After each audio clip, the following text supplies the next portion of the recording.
മാതൃഭൂമിയിലെ ചർച്ച കേൾക്കുകയായിരുന്നു. വയനാട് 2 കോൺഗ്രസ്സുകാരെ ബലി കൊടുത്തതിന് ശേഷം ജീവിച്ചിരിക്കുന്ന കോൺഗ്രസ്സുകാരുടെ വിലപ്പെട്ട ന്യായീകരണം കേൾക്കാതെ പോകരുത്.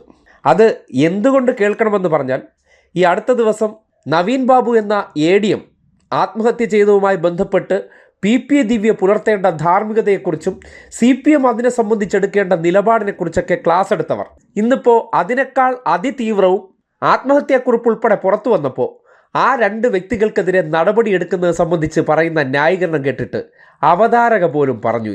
അന്വേഷണം അവസാനിക്കുന്നത് വരെ, അതിപ്പോൾ ആഭ്യന്തര അന്വേഷണമാണെങ്കിലും പോലീസിന്റെ അന്വേഷണമാണെങ്കിലും അതിനുശേഷം നടപടി എന്ന് പറയുന്നത് ഇരട്ടത്താപ്പുണ്ടല്ലോ, അത് എത്ര പ്രകടമാണ്.